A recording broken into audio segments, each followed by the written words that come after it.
everyone, and welcome back to Sunday Reads with Renee. My name is Renee here at Simply Renee, and I want to thank everyone who has liked, commented, shared, subscribed, and watched my channel so far. I truly appreciate it as it helps me to grow and bring you more content. For today's video, I wanted to talk a little bit more about audiobooks. I see these constant battles for years on the internet and in my own life of which is better. Traditional print books, ebooks, audiobooks. Is any of them better? Do we like them all? Same, a mixture? And for me, I like all of them for different reasons because they bring so much to the table. But today I really wanted to talk more about audiobooks and their pros and cons. And also, a lot of this is just based on my own research and my own thoughts. Everything in this video is more of my own thought process, and therefore, I advise everyone to do their own research. Of the research I found through audiobooks pros and cons, it's a pretty good mixture to give a lot of thought to. Of the pros to listening to audiobooks, there's multitasking. If you want to listen to an audiobook while multitasking, you can do so, whether it's commuting, exercising, cleaning, cooking, doing laundry, and a variety of other tasks. Sometimes I'll listen to an audiobook when I'm working because they do allow it and I'm in a quieter space, so sometimes that will happen with me. The other one is being portable, and by that I'm referring to the fact that a lot of audiobooks can be done on electronic devices such as your phone or your iPad or even your laptop. And these can be lighter to extremely light, and therefore you're not having to carry a book around with you, whether that's thick, light, or medium size. The other one is accessibility. And by accessibility, there are some people that don't choose audio because they prefer it better. Sometimes they choose it because it's just more accessible to them. If they have visual impairments, if they have difficulties in reading, if they can't sit for long periods. Sometimes just having a little bit more accessibility with the audiobooks works out well. Of the cons, some studies have said that there's lower comprehension and retention. There are some studies that show that listening can lead to less focus and lower retention compared to reading text, even though some people do say they find they have an improved focus. And some people do say that there are distractions as well, wherein sometimes you miss information due to multitasking, or maybe you didn't catch it the first time around, so you have to go back. And the other con is also cost. So when it comes to audiobooks, depending on which website you look at or which buying site, you'll find that the audio does cost a lot more compared to print and ebooks. And that can be done for a variety of different ways. From the research I did, it's mostly because of the more extensive time and fees that come in with audiobooks, whether that's the narrator, studio preparation, editing.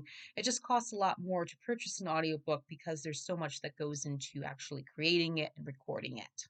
The one I found that is a mixture of a pro and a con for audiobooks, though, is narrators, and I can understand that. I've listened to audiobooks where I find narrators that are fantastic, over the top, mediocre, not so great, and it can give you a good mixture balance. And I can understand why narration is important because for those of you who watch my channel, I did do read aloud poetry for the month of April to celebrate National Poetry Month, and I found it very interesting to read these poems aloud, but I had a tough time really getting the tone at certain points, trying to match the punctuation, the overall feeling of the poem. So even though I tried my best with a lot of them, it was a little bit difficult to really capture the tones at times with different ones. So it can be a little bit of a challenge, and it does kind of reference a little bit more of these audiobooks. You can find narrator or narrators that are fantastic, mediocre, or just don't get it correctly. Maybe they go a little over the top again. So it can be a little bit of a mixture of which one works best. Of the best audiobooks that I can speak of here is with Erasure by Sean Crisden.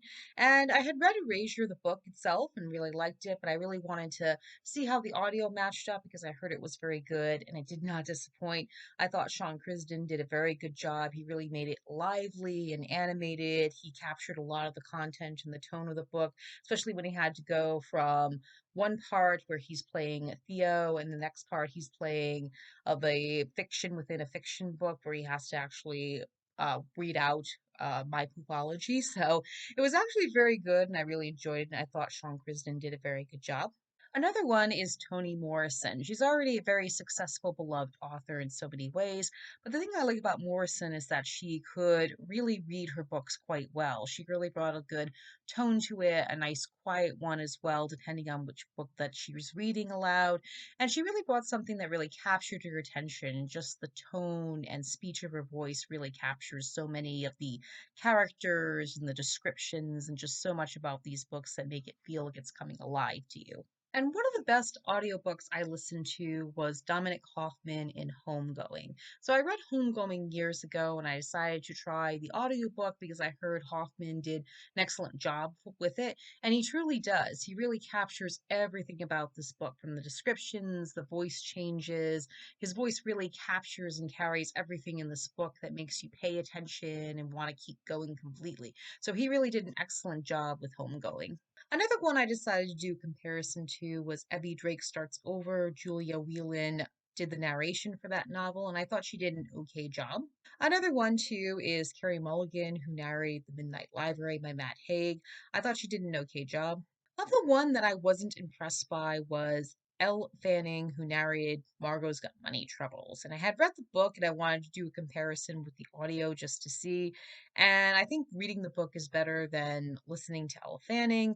Even though I think she's a good actress, I just don't think she was too much of a good narrator. I felt she was reading more from a script than anything else. That's just my opinion anyway. So I would recommend the book reading instead.